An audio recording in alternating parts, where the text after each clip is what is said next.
Welcome back, everyone. This is Dave from Corn Productions with my co-host Stacie, here to talk about the original Quantum Leap, Season 4, Episode 3, titled Hurricane. As a deputy sheriff, Sam must prevent a murder as Hurricane Camille hits the Mississippi Gulf Coast. The episode was written by Christopher Puntle. He last wrote Glitter Rock, and the episode was directed by Michael K. Watkins, last responsible for Last Dance Before an Execution. The episode takes place on October 17th. August 17th is what I have. Yes, and that's what I also have. Okay. So I just misspoke. August 17th, 1969, and originally aired on October 2nd, 1991. There's October. Okay. Yes. Before going any further, I'll tell you a couple of things. One, this is not a sport-free podcast. If you haven't watched the episode, I recommend you go and check it out, and then come back and give us a listen. Secondly, if you're listening on one of the platforms of this podcast is now available on, please follow, and feel free to check out my YouTube channel, Corn Productions, where additional content can be discoverable, Quantum Leap related and otherwise. If you're already on my YouTube channel, please like, share, and comment, as well as subscribing to our channel. All right, shout-outs this week. All right. Brian Green from AlicePlace.com said that the last episode, Play Ball, was in his bottom 10, but it was interesting to listen to us talk about it, and he thanked you for catching his mistake and finally figuring out who killed Patrick was. Yeah. Also, and I didn't put this in my notes, but Brian Green has started putting our podcast on the actual episode pages, so that's pretty cool. That is pretty cool. Yeah, and I've said before, I've been following that page for like 30-something years, so it's... Oh, I think 20-something is how long it's been there, but... Probably. But yes, so, it's pretty cool to be involved. It is and pretty part cool. of the fandom. Officially. Exciting stuff. Mimi Gallick thought that the best thing to come out of last week's episode was the backstory on Alan Salmon. Yep, I think we pretty much agree with that. Yeah. Ashley Wright wrote, "My uncle was a top soccer player here in the UK in the 80s and 90s. Him and some fellow players were extras for a film called Mean Machine, which was the soccer version of the American football version by You with Burt Reynolds and Adam Sandler. My uncles and such played in the game and brought the skill to the team, leaving all the actors to have speaking parts and the odd pass of the ball or shot in the actual game. This is pretty much a custom for a lot of soccer-based things on TV and films, so I'm guessing it's the same thing with baseball-based actors or whatever that is featured in here." Sure.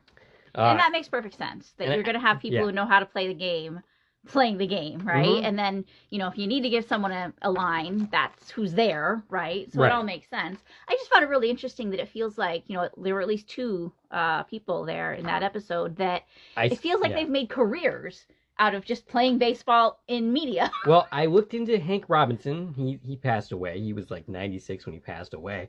But he had a minor league baseball career at one point before, basically going on to be an extra in baseball-related stuff. So That's pretty cool. So that's another career avenue for has-been ball players. Yes. You can go into coaching, or you can, just go into acting. Yeah, be a baseball player and a career that way.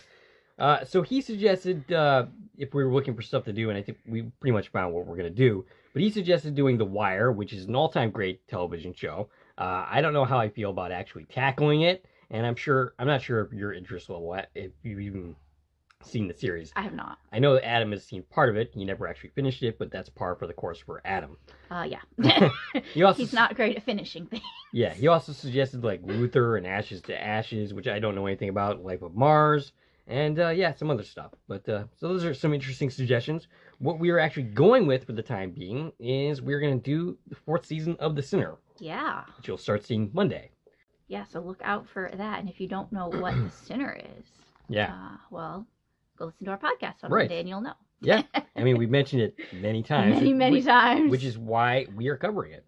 All right. So this episode, and I know this on AlicePlace.com, actually had an Emmy nomination for Outstanding Individual Achievement in Sound Editing for a series in 1992. Okay. So I just found that interesting.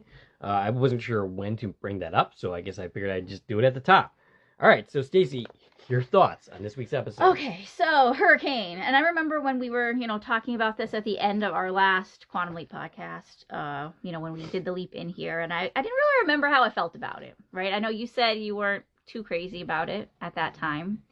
And I was like, I don't know. I think it was okay. Yeah, watching it probably was less okay for me this time around than I had in my memory. So one thing is, like, this is just super messy, right? It is. It's structurally,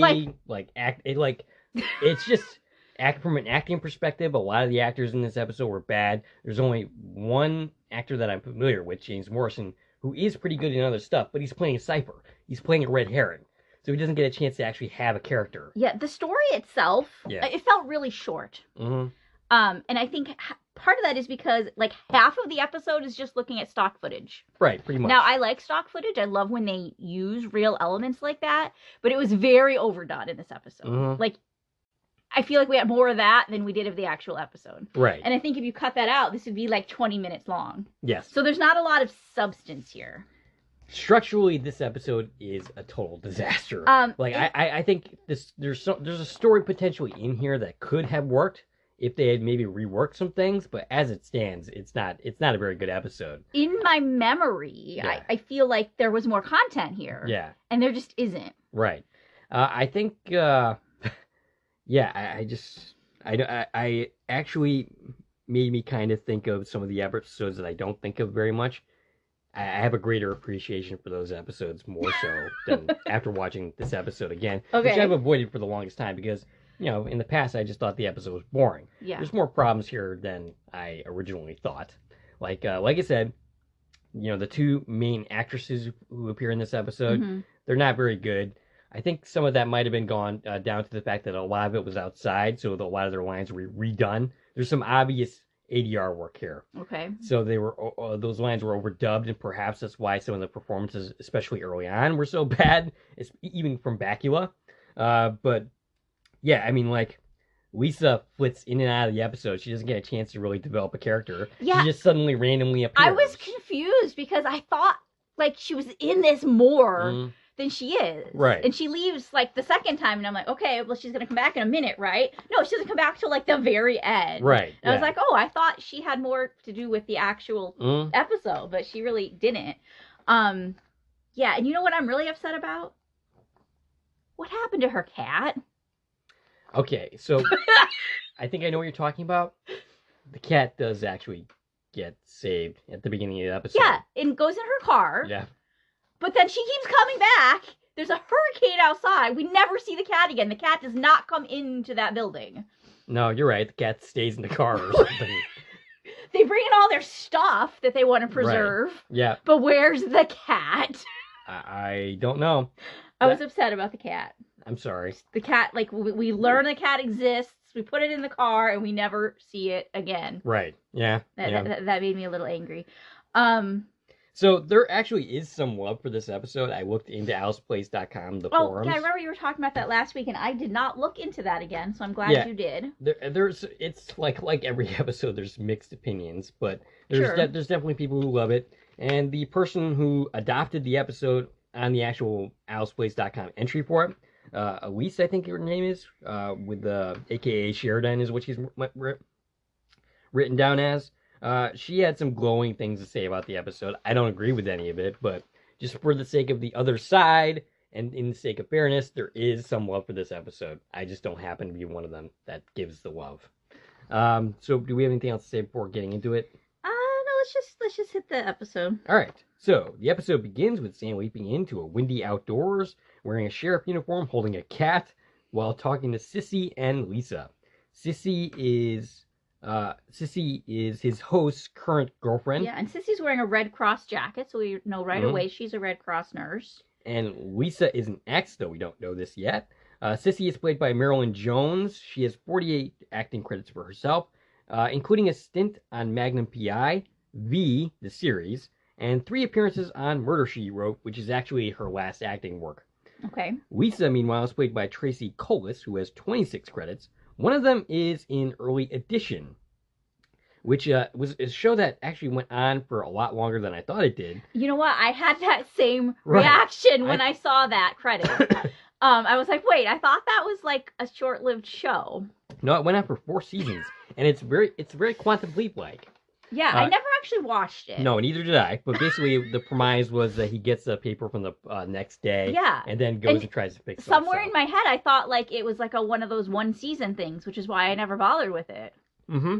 You thought the same thing? Yeah. That's really funny. Maybe that's a Mandela effect. Now, I did a little bit of a deeper dive into this show because I was curious.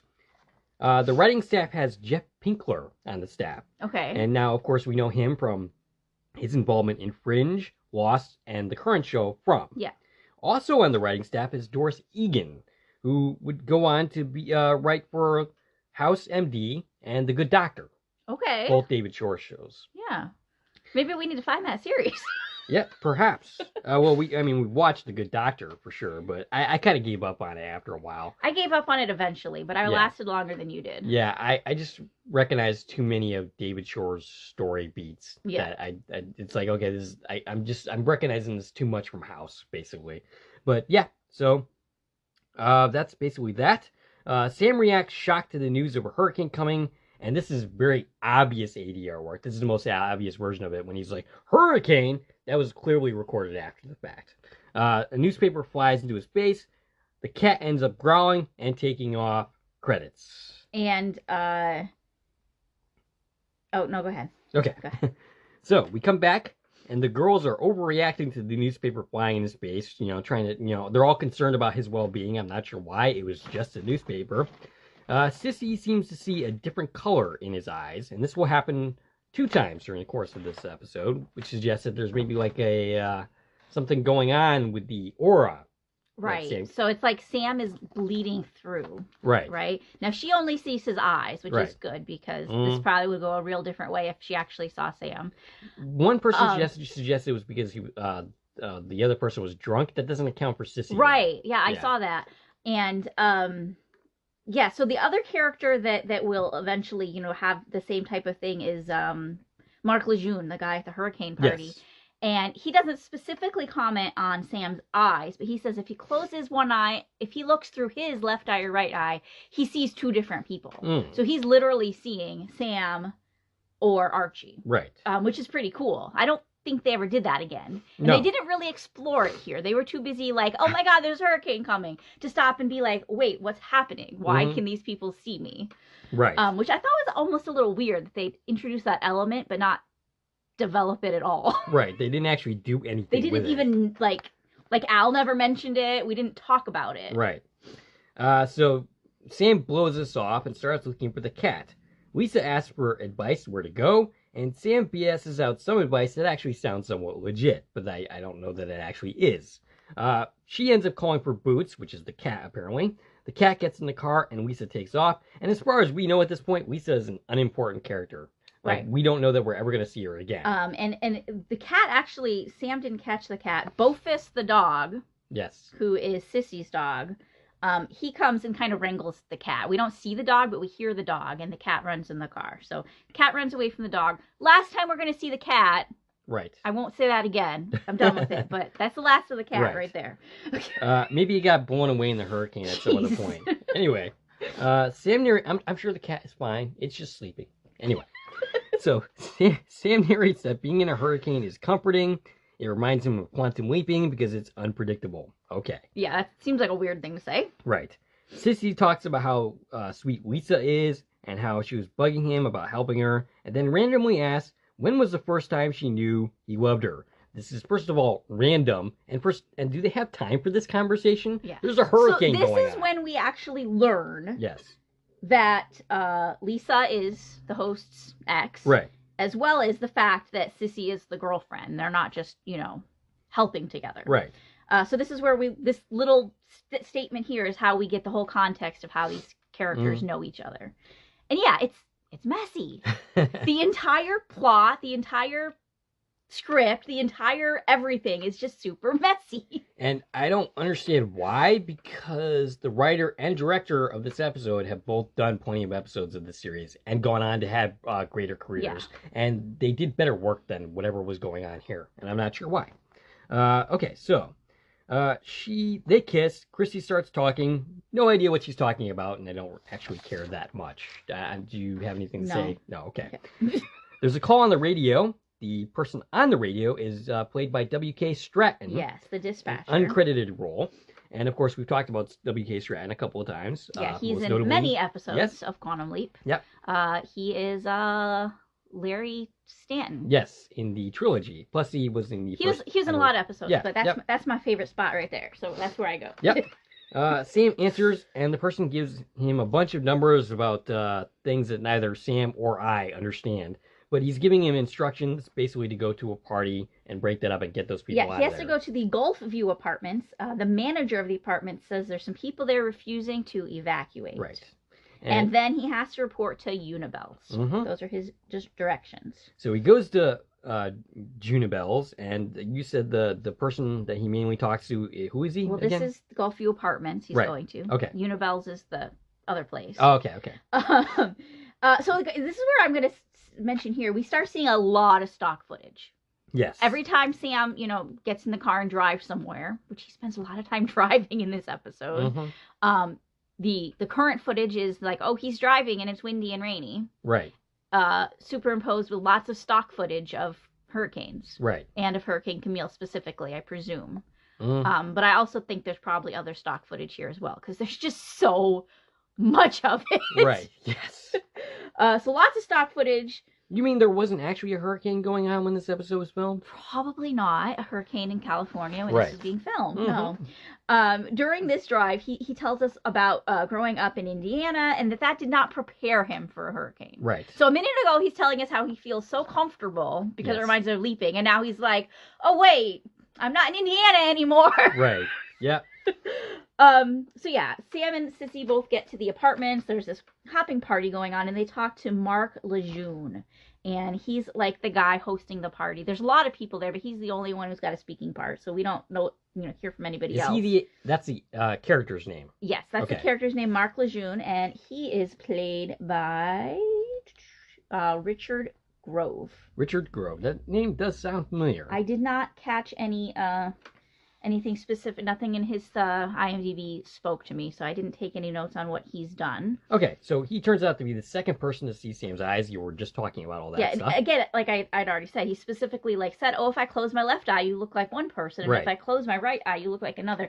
And the character is just kind of, ignoring it because he is super drunk. Right. And everybody else is just like, whatever, this guy's cuckoo.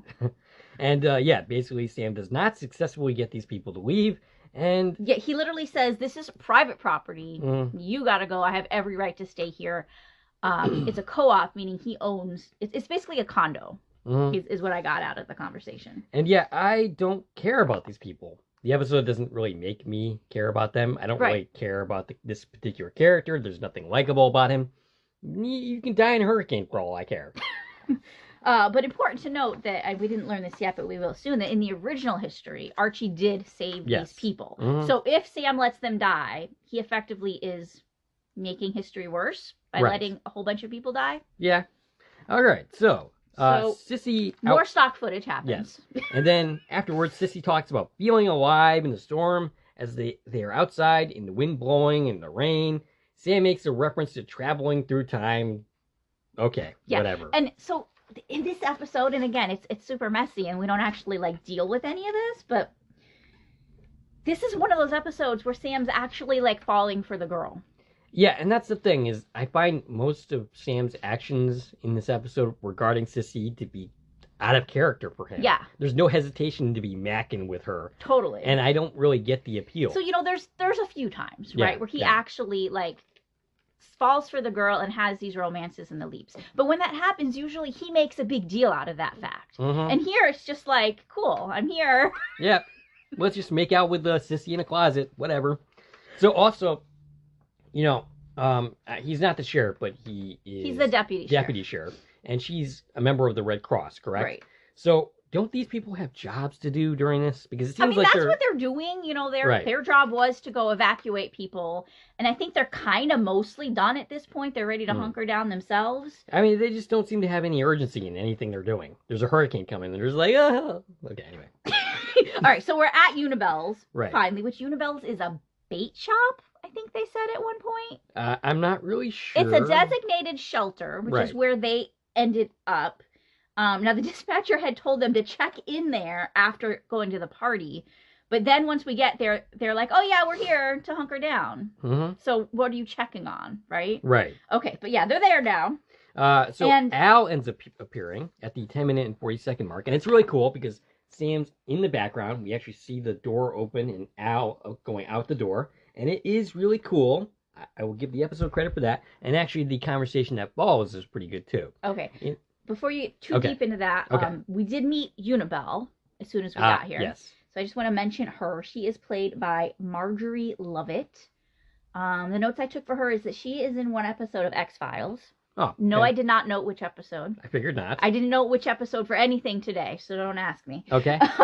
Even when we do Sinner's Crossing later? Or the Sinner? Wow. That's a new one. Correct. Right. Other than our shows, I didn't know what episodes anything's happening in. Because there's a lot. Yeah. There's a lot. There was a lot of note taking this week. A lot of actors. I was a little IMDb'd out, if I'm being honest. I got you. But yeah, Unibel, so she runs this place, and she immediately puts both Sam and Sissy to work, like, helping with, gathering water, and I think nailing window shut or something. Probably. Like actual prep work, so that's good, right? I'm glad someone's working around here, because it's not Sam and Sissy, that's for sure. But then, like you said, Al arrives, and we just forget about a task that he was supposed to do. Yeah, so Al starts talking about his fight with Tina, and one thing to note here is that, Sam doesn't get annoyed with the fact that Al is talking about his relationship like he usually does. And what's interesting here is that they actually take Tina's and Al's relationship seriously for a change. Like, for the most part, it's like true. For the most part, it's like a comic beat, but here it's actually taken seriously. Yeah, Al's pretty bummed out that he's fighting with Tina, and I didn't take note of exactly what he said, but you're right. It was like actual meaningful content, right? As opposed to like, oh yeah, there's Tina, and I slept with this girl last night. Right. Yeah. So basically, what he says is like, he can't figure out how life being so short, how they always manage to find things to fight about. Yes. Now, they might be fighting about some of his other girls. Right. I don't know. Right. You might need to take a moment to self-reflect here. And they say, carpe diem, seize the day, and all that jazz. And, I did really enjoy this conversation with Al and Sam. It is one of the few things that I do enjoy about this episode. Al starts to give him the rundown. He's Archie, deputy sheriff. We know this already. There's a 92% chance of saving Sissy. I have 96.2. Oh, 96.2. I heard that wrong, obviously. Subtitles. Yeah, saving Sissy. Okay. Saving Sissy. He's supposed to save Sissy from Camellia. And Camille. I have Camellia in my notes for some reason. That's okay. I'm here to save you. I know, as always. Sam is confused as to whom Camille is, and it's actually the hurricane. Which is a real hurricane. Yep. We are based in real history here. Again, that's something I love from the original series. Yes. Is lots and lots of real history always happening. Right. So Al fills him in on the hurricane. Yeah, Sam doesn't remember it because he's being Swiss cheesy. Right. Also, he was in Indiana probably at this time. Yeah, but the point is this was like the biggest hurricane to date. Like this is pre-Katrina. If we were to redo this today, we'd be talking about Katrina. Gotcha. Which everybody knows. I'm surprised it didn't actually appear in the new series ever. I mean, maybe it would have eventually. Yeah, perhaps. Because we had to re-hit all these episodes, right? We just didn't get the chance to. So they aren't directly in the storm's path, but they are still going to get hit hard. And Archie went back to save the partygoers. They ended up fine. But Sissy was killed back at her house, getting smashed by something flying through the window. Yeah, we learned that at 10:30 tonight, so we have a timeline. And that was based on her watch. Well, at 10:30, both events happen. So a 3-story wall of water is going to flatten everything in its path, including that apartment building where the party's happening. And that's when the time on Sissy's watch stops. So we know she dies at basically the exact same time, but all the way across town. So basically we can't be in two places at once is the whole point of this episode. Yet he has no problem being in two places at once and saves everybody. Spoiler alert. Yes. Sam ends up suggesting that she maybe went back to the house to get something, and he suggests that they get up earlier to go back to the place and do it instead. Sissy overhears this and takes the conversation naughty, if we get up any earlier to do it, then, so on and so forth. She's basically playing out here at the moment. Sam suggests that they should go back to her house now if there's anything important that she forgot. Sissy says she'll have to think about something important and then walks away. Al says that she still gets killed. Yeah, so believe it or not, that didn't help. Right, no. Lisa randomly returns. Like, that's literally my note here. She randomly comes back, and she says she was thinking that maybe they could go to dinner sometime. And I'm watching this thing and going, what is this? Like, this is just so random. Yeah, so she came back for Archie. She, seeing him today, you know, she can't just... She's not worried about the hurricane. Right, no. She's just trying to get her man back. And, you know, they never explicitly spelled it out, but I got the impression that he literally left her for Sissy. Right. That's what she seems to think. Like, whether that's actually true or not, I don't know. Yeah. It again, very messy. Right. So, you know, Sam treats her sensitively, and then she just ends up leaving. Yeah. She's been playing a game of what if.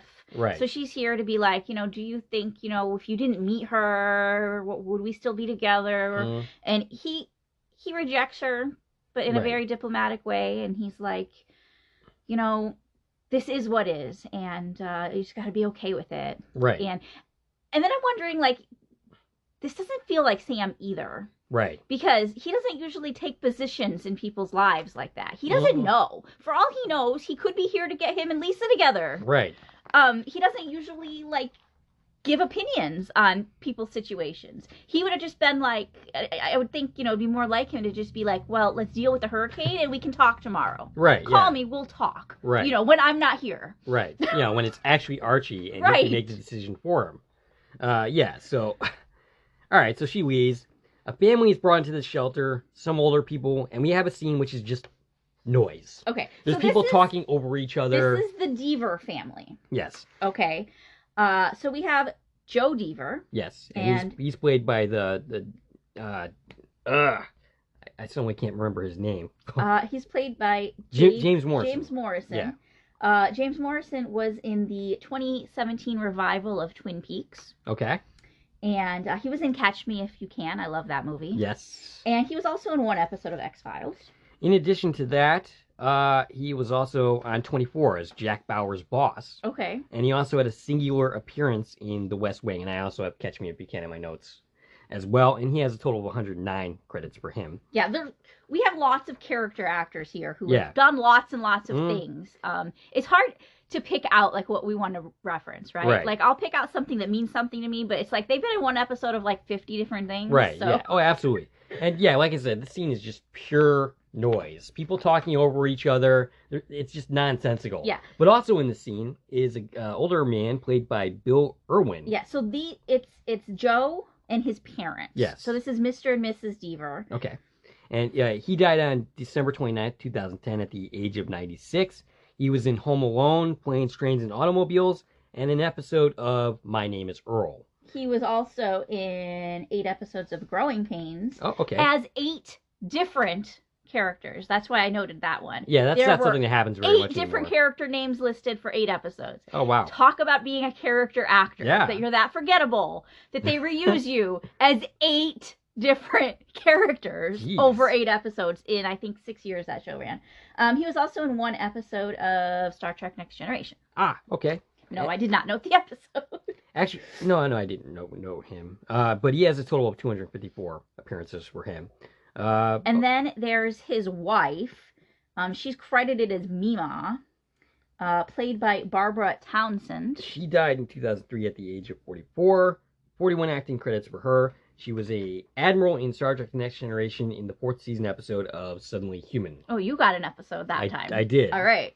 I noted that, and I specifically said I actually remember that specific character in that episode. Okay, so in addition to Joe and his parents, there's a woman and 2 kids, which at this point we presume is Joe's wife and kids. Does the wife even get lines? I don't remember her speaking. She has credit, so Probably. She does have a line at some point. The kids don't have credits. But yeah, they're very minor in this. They are just kind of, like you said, part of this racket of what's happening. But at this point, we presume it's his wife and kids. We'll learn a little later that's actually Joe's sister and her kids. Joe is single. That's important. So yeah, during this noise, the thing that we learn is that the grandparents here, they got married after only knowing each other for 2 weeks. So they're telling their story. They think they're here for an anniversary party. They're a little, like, Well, they're old. They don't know what's going on. They don't know about the hurricane.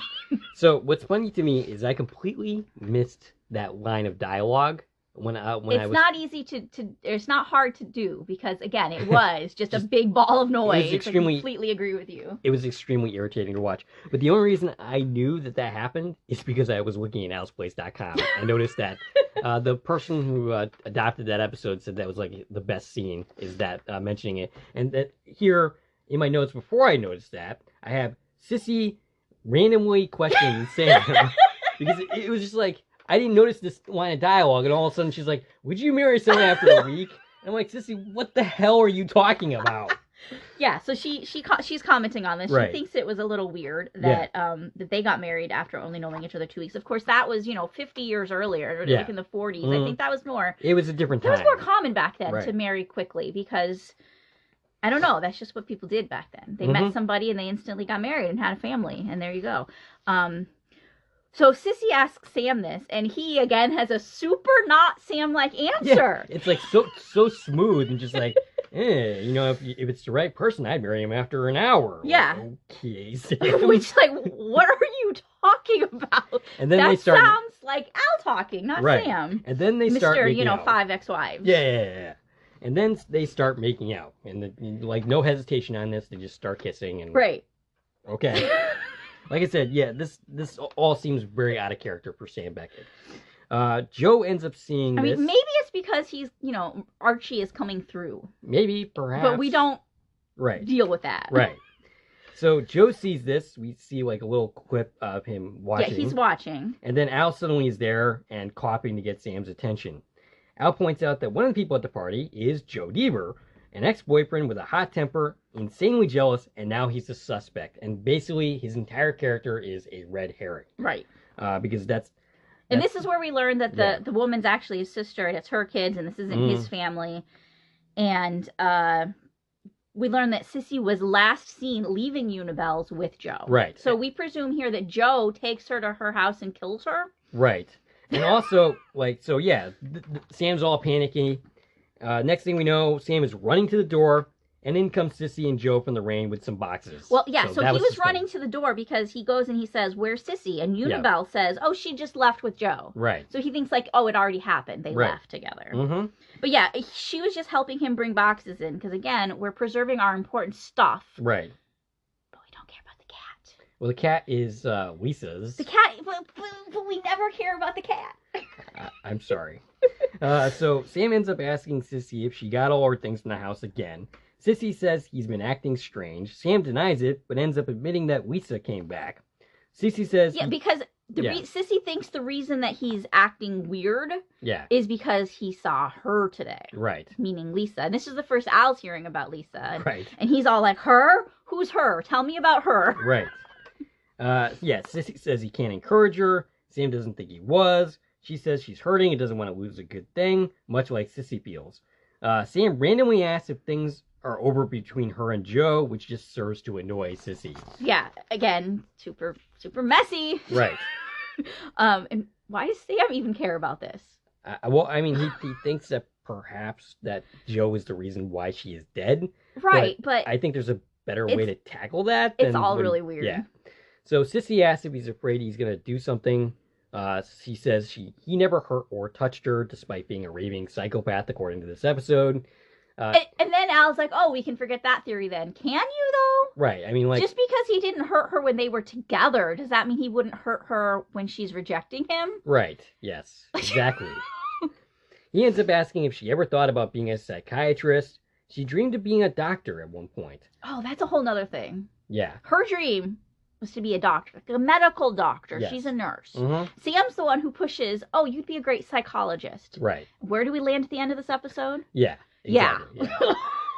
So Al thinks this is a conversation is irrelevant, which it totally is. Yeah, I definitely agree with him. Like, why are we worrying about changing her future when, she's supposed to die in a few hours? Yes. Sam takes a phone call, and then Joe and Sissy end up reminiscing. Joe reveals some jealousy about her being with Sam. Al points out the conversation is getting heated. Sam runs over, and Sissy acts like he's overreacting. Now, mind you, the dude is grabbing her arm. Yeah, he was getting handsy, which is, what Sam was reacting to. And she acts like, oh, you're just being jealous. Like, no, he's not overreacting. I'm sorry. He's grabbing your arm. That's not okay. Right. So, and, I'm okay with Sissy reacting like this. I'm not okay with the episode treating like Sam like he's overreacting because he was not. Yeah. Especially since he thinks this person might be her murderer. Right, exactly. So, she laughs it off, and then they end up making out in a closet. Not before we learn what the phone call was about. It was the sheriff telling him he has to go back to the hurricane party because the people didn't evacuate. Right. I mean, we kind of knew that, didn't we? We knew that, but the sheriff just found that out apparently and told him, you got to go back. You have to get these people. Like, your job's not done yet. But yeah, Sam doesn't seem to be in too much of a hurry to do that. Right. Maybe if you did that quicker, he'd had more time to, get to her before 10:30. Perhaps. But he's in no hurry to leave because, they're just hanging out in the pantry. Mm-hmm. Yeah, Sam's priorities are a little mixed up in this episode. Is the part of him that was Al still in him or something? Because, maybe. Okay, so maybe they were going there. This is, that wasn't that long ago. Right. So maybe they were kind of playing with that, but then they abandoned it. Yeah, I guess. So they get out, and they find out that Joe apparently let out Sissy's dog outside for no reason.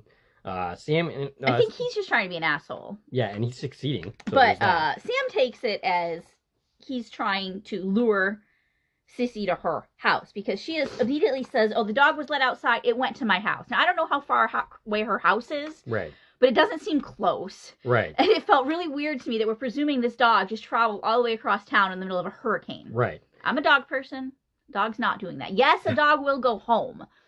But it's only been a minute. Right. Look outside. The dog's probably, still there. Maybe taking a pee or something, But anyway, Sam ends up arguing and getting Sissy to agree that he will go and look for the dog instead. Yeah. So he says, I'm going to get the dog, and then I'm going to go to the apartments. He wants her to stay here because, as far as he knows, if she doesn't go to her house, she's not going to die, right? So eventually Sam ends up finding the dog. I'm not even sure where he's looking. And so he went to her house. Oh, okay. He drove to her house. We had lots more stock footage. And the dog actually went there. And there was the dog just sitting, right by her porch, which, again, was really weird. Yes. That it actually made it there faster than he's going to drive there. Right. So... And how did he even know where Sissy lives, by the way? Maybe he asked. Not that we ever saw that, but, So Al appears and says that Sissy now dies back at the shelter, killed by a hunk of debris, and that's suspiciously like her original death, and neither one of them are saying, hey, this is kind of weird. Maybe it wasn't a hunk of debris that killed her. Right. And it's 10:15 now, so we know we're in crunch time. Everybody's about to die. Right. Everybody across town, everywhere is about to die. 15 minutes. Things aren't looking good, but we got the dog. The dog's in the car, so I'm happy for that. At least the dog's okay. We don't know about the cat, but the dog is fine. All right, so we make a point here. It's 10:15. He does not have enough time to go save Sissy, because if he saves Sissy, he's going to leap out. Archie will leap back in, and Archie will not have enough time to get across town and break up the party. Now, I did appreciate the dilemma here. The scene, okay, this is good. This is good stuff. How does Sam... but it doesn't go anywhere, and Sam actually manages to still do both. Exactly. That's the problem is we're showing here's this dilemma. Mm-hmm. Yet he manages to fix it without there being any way to fix it. He just does it. So I think Al ends up suggesting some kind of shortcut or something. Well, so he asked dispatch, can you send a different car to the party? Yes, and they say, you're it. Everybody's gone. You're the only one in town still. So Sam says he's headed to the party, and he asks Ziggy, what am I supposed to do with these people? Right. And Ziggy says there's a bank 2 blocks from the apartments. It's the safest place for them to go. So that's where he sends the people. And, so he gets to the party, and of course, Lejeune is still very resistant to this idea, but everybody else listens, and they, run out the door and head to the bank. That's after Sam takes a gun out and shoots it into the ceiling, basically. That was nobody left until then? I don't think anybody did. Well, they all leave except Lejeune. He's still, no, and then eventually he leaves, too. Yep. So, yay, just like that, everybody's safe. Yes. That was easy. That was easy. Did he stop at Staples and get the that was easy button? And even though we just said there's no way to do this, yep, he gets back to Unibel's in time. Right. So, back at the shelter, Al is keeping an eye on Sissy. A window breaks, sending people scrambling. There's a knock at the door. Lisa randomly returns. Without a cat. Right. And lies about why she's there. A lie that Al ends up catching, which puts him suspicious. He ends up being suspicious of Lisa. Sissy goes to get her coffee while Al is eyeing her suspiciously. She ends up picking up a knife. She asks Sissy about fishing and then goes full psycho. Yeah. And, she had said that she came back because the road was washed out. Right. And Al knew that wasn't true. So obviously, she's a psychopath. Right. She's not just here to shelter. Right. So, I think it's pretty obvious. Like, before we even grab the knife. There's no subtlety here. Yeah. It's pretty obvious to me that she is not okay. Right. That she's really unstable. But, okay, so Al goes to Sam, urgently tells Sam what's going on. Lisa tries to kill Sissy with a knife. They're struggling in the kitchen, and Sam gets there just in time to tackle Lisa, but right before she swings this piece of firewood into Sissy's head. So he ends up pointing a gun at her, and Sam ends up stopping her from killing herself with the knife, and that's the end of that. Yeah, because she was making this, big romantic gesture. She's like, well, I'm going to kill you, and then you have to kill me, and then we'll be together. Yay. So the next morning, Sam hasn't left. Lisa gets help. And the storm has passed. Yes. Everything's calm now. Yep. Joe's family leaves. Yes. So he was a complete cipher, and there was no point to his character whatsoever. Lisa ends up getting help, according to Al, and ends up okay. Yeah, they say she gets intensive therapy and turns out pretty much okay. And that felt like a really anticlimactic ending for where we just left her. Right. Sam pushes Sissy into being a psychiatrist, and ends up talking her into going to school. And then they kiss some more. And then Sam leaps, and that's the end of the episode. He leaps into justice. Yes. Which that should be interesting to talk about. Yeah, I think that'll be a significantly better episode than this. I meant it'll be interesting to talk about, while not hurting the algorithm. Oh, yes, we might have to dance to that one a little bit. Yeah, I mean, that's not the worst example. It's not the worst, but... No. There's one that I'm not even going to put up for monetization because I just know that unless I talk in code I think we have to talk in code for both of these episodes. Yeah, probably. Which we are totally capable of doing. Because look, we're doing it right now. Yeah, we are indeed. Do you remember the years that you and I talked in code about Quantum Leap in front of my husband who had not watched it yet? Right. We're very skilled at doing this. We are. And the question is, can our listeners follow our code? Can they decipher us? Do they know what we're saying right now? Do they know the two topics that we are not mentioning that we're talking about? Yep. I'm very curious. So without typing those words, let us know. Do you know what we're talking about? Right. Just a yes or no is fine. Yeah, and these episodes are coming fast, or the next couple of episodes, basically. So. Okay, yeah. So my last note is we still didn't see the cat again. Yeah. And there's that. The one actor who I didn't actually mention is the one who plays the sister. Okay. And she's played by Cynthia Wyndham. And she actually appeared in another episode. Yes, she was in Miss Deep South. Yep. She played a character named Missy, who was one of the other contestants. Yep. So there was that. Yep. Well, and also the mirror image for Archie was played by Bob Hamilton. Okay. Okay. Well, like I said, messy episode. I think this might actually be the worst of the series, to be honest with you. I didn't like Heart of a Champion that much, but it had some interesting things about it. In retrospect, A Portrait for Troyan, while I had a number of problems with it, and it's not a great episode, it did at least have some interesting ideas. Mm-hmm. A lot of the acting wasn't great. I'm not into gothic horror, and but I think it was a better episode than this. So that's interesting to hear you say. Yes, because you've always been pretty adamant that was your bottom episode. Yeah, and I think honestly, this is it. Yeah, and you know what? I'm always a little more optimistic than you, and I tend to episodes tend to improve for me on rewatch. You know, when really taking the notes, and this one did not improve for me. No, I mean, I tried. I went into it with an open mind, and not so much. It's not like, oh my god, I can't sit through this. It's just like, okay, that was a thing. Right. Like, I feel like it was just a little pointless. Mm-hmm. And the whole, like, driving around and, I got to get to her house to save her. It actually reminded me a lot of, the episode that shall not be named. Right. Yes. Which is funny because Chris Rapunzel was the writer of that episode. Okay. Yeah. The Halloween episode is what I'm referring to. Yeah. And, it was very similar, right? Where, I got to drive to her house to save her. So that's interesting. Yeah. And I feel like, other than that, like, what happened in this episode? Sam just made out in a closet. So a better version of this episode is not running around everywhere and just having all these characters confined to one space. Right. And like developing, have some actual like dialogue that helps us understand what's going on and make sense a little bit more. Like, develop these characters. Like, I don't hate the idea of, you have to save these people from a hurricane party.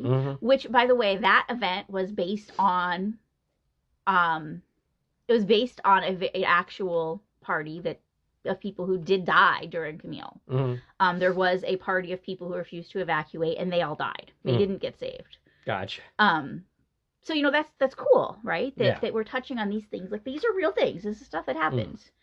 And, I don't know. It was like they were doing too much and not enough all at the same time. Yeah. All in all, it's just not very good. Not very good. And yeah, like I said, if you they make this a bottle episode where you confine it to one place where we get to know these people. Yeah. Have Lisa in the episode all the way through, as opposed to randomly popping in. Maybe let's have like one driving stock footage scene to get somewhere, and then let's stay there. Right. That would have been great. Yeah. All right, so do we have anything else to say? I don't... Oh, I do! I forgot to say this at the top. Oh, yes, okay. It's National Pretzel Day! It is National Pretzel Day. I was going to say that at the beginning when we were doing, like, our shout-out stuff, and I didn't. I just really want a pretzel now. Okay. I think we got to get pretzels for dinner. All right, let's do it. Where can we do that? I don't know. All right, Stacie can be reached at... I can reach on Twitter, X, Instagram, and Threads at TVN Coupon Talk. If you like this video and want to support the channel, there are a number of ways to do so. You can join my Corn Productions Facebook pages. You can buy something from the Corn Productions store on Zazzle. You can buy me a coffee, which is a way to support content creators such as ourselves. You can join the Corn Productions membership for 99 cents a month. And of course, you can like, share, and comment on this video as well as subscribing to our channel. This is Dave and Stacie from Corn Productions, signing off.